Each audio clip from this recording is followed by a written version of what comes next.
Welcome back to the Good Life Show with John Robert Quinn, sponsored by Pest Control Center.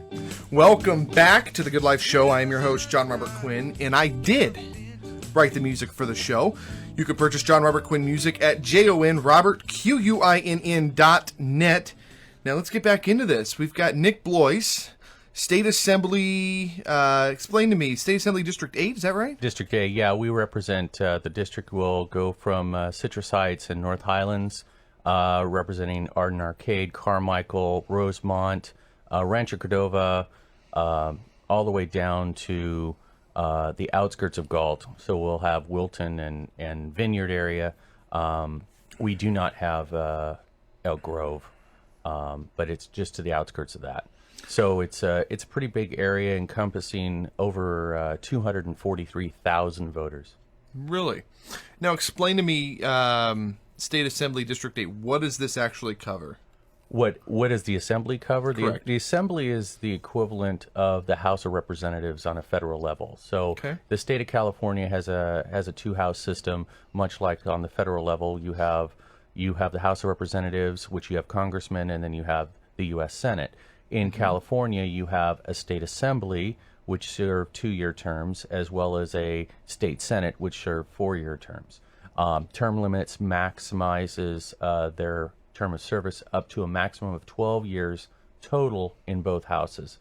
So once I'm elected in November, I can serve for up to 12 years. And we know you're going to be elected because you just ate that cupcake like you're going to eat the opponent. Well, exactly. That's exactly what's going to happen. I mean, we speak life. We speak positively, because this country needs, the state needs positive direction. Absolutely. It's so funny because you read the news or watch the news, right? And you see all this negativity and this hate and violence and the whole thing. And then it's funny because on my Facebook, I've started to cut out all the things that would be feeding me negative. So all I see is things that feed me positive. Mm-hmm. And there is so much positive out there that we are missing. And it's almost like as much as there is negative out there, there's the same, if not more, positive people doing things to help people, community, growth, happiness, prosperity. It's just beautiful. And that's exactly one of my points is strength and unity. And that more has to deal with how we can come together as a community, African Americans, Hispanics, whites, everybody coming together.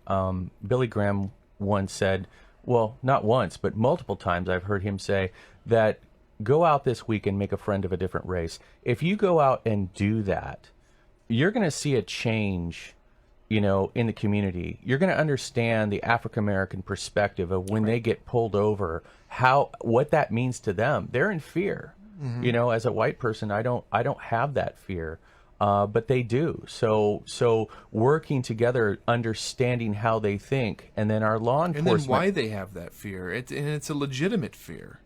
Yes, exactly. It really is. It is a legitimate fear. I grew up in the hood. I grew up in the streets, Richmond and Hayward, and I've talked about it on the show before. And I mean, my brother. I watched my brother get in trouble with the lies in prison now. And it's very unfortunate, the choices that he made, that he made the decision.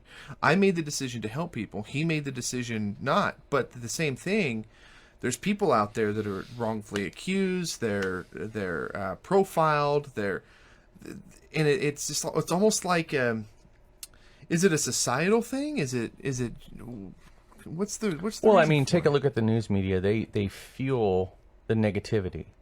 How many folks, there was something I saw on Facebook in which there was a Black Lives Matter thing, mm-hmm. and some police officers, and then they came together and they actually prayed. So you're actually seeing law enforcement and, the African American community coming together. And it's like, this is the most culturally diverse city in the nation. I believe that was Time Magazine back in 2002 said that. Mm-hmm. But it's just, Sacramento is an opportunity, to show the nation of how to get along.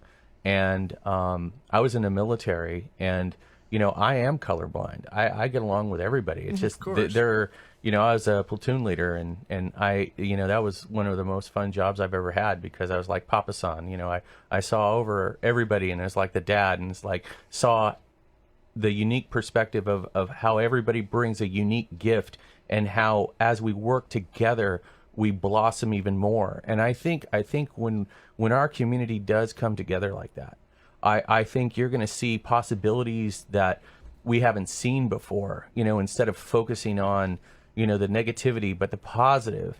I think, who knows what creativity that will create? Who knows what jobs that might create? I think it's incredible, just the thought of just going out and being colorblind. Just make friends with everybody, because even if they're, it's a terrible way of saying, but a lesser person, right? Let's say that they got their pants half past their butt and the whole thing, and they've got, they're out there, they're out there, and they're a mess, essentially. But being a part of that, your influence on them can change them, and then turn around and influence somebody else for change, and influence somebody else for change. But we have to step forward.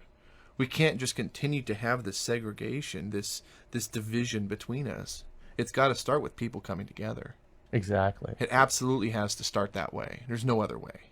Right, and that's where I bring a unique perspective, being in the Republican Party, as we're seen as being the opposite of the Hispanics and African American community, and that's where I can come in with a unique perspective on that, because I'm like, I relate to you. I've been to Mexicali, Mexico 4 times. I've been to Colombia. I speak some Spanish. I'm not going to say I'm perfect. Si hablo español. But it's just when we work together, we go on missions trips, or opportunities to other countries and see their perspective. It helps us. It kind of humbles us, and lets us know how special we are when we go to some of these other places and we see how other people live. Oh yeah, it's amazing. It's amazing how well we have it. Even the poorest among us have it really well. I know. It's crazy. How long have you been in this community? You grew up here, right? Yes, I was actually born here. I was born in Carmichael. I was born in American River Hospital. I've been here all 46 years of my life. Doesn't look like he's 46, does he? So I went to the San Juan School District, which at the time was the most premier school district in the state of California. Now Elk Grove has taken that role. It's just, I've been here my whole life, and, I'm just seeing the change. And, that is one of the things that propelled me to run for the state assembly is I want to make a difference. I want to bring a different perspective to the Capitol. And, I think we need to focus on, getting quality jobs. I think folks are there are jobs out there, but they're minimum wage jobs, and now the legislature passes. We have to educate people on what money is first, and then how to create money, how to accumulate money, and we have to teach people what their self-worth is. I think that the reason why there's so many minimum wage jobs out there is because there's so much corporate America out there, and there's not enough mom and pops. I think the mom and pops want to do more and want to be better and be bigger and can actually pay more. That the problem is they have to compete with these big box companies. Well, part of that, I believe, has to do with the level of regulation and bureaucracy that our small mom and pop businesses have to go through. I mean, part of the reason why the corporate businesses are taking over is because they're the only ones who can jump through all these hoops. They're the only ones who have enough resources to do that. My great-grandfather came from Italy, and he opened up a business in San Francisco.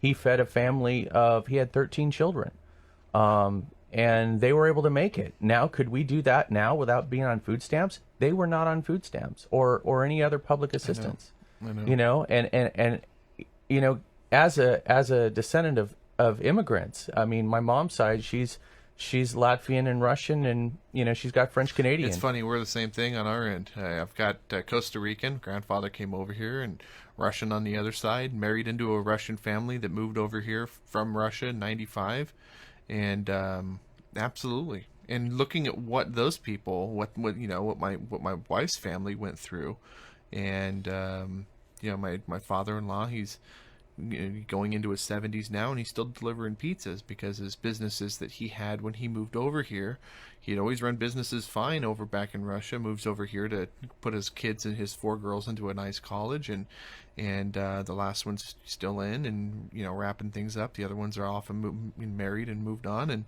but he's still out delivering pizzas because he couldn't run a business here in California. Right. I mean, we have just to couldn't do it. We have to make opportunity again. That's what this state needs. We need to have opportunity.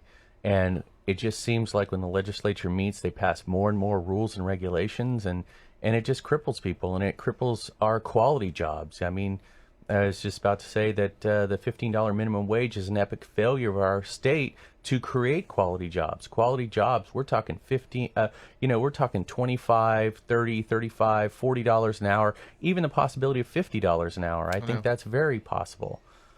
It's very possible, and I see people, there are people that work for the county and work for the state that make $50, $60 an hour, and you're going to say that person is any smarter or more intelligent or harder working than the person making $12 or $15 an hour that's struggling to feed their family? I mean, it's not right. It really isn't. It's just not right. Well, we need to change that, and that's what I want to do. There you go. What are some things, real quick, we're going to go to a break in a moment, but what are some things that you're doing for the community currently, that maybe different programs and things that you're involved in? Well, I really enjoy genealogy, and I've been teaching that for the Italian Culture Center, as well as the Family History Center. I've been involved in that. I served 23 years in the United States Army Reserve. I did 2 years active in 07 and 08 during the surge. Mm-hmm.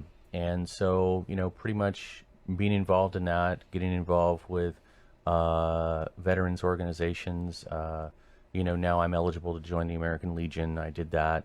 And just looking for more opportunities to serve the people. Absolutely. That's phenomenal. Absolutely phenomenal. I'm super impressed, Nick. Absolutely impressed. I'm going to go to a commercial break real quick. We're going to come right back, and we're going to talk a little bit more with Nick Bloise. We're right back. As I drop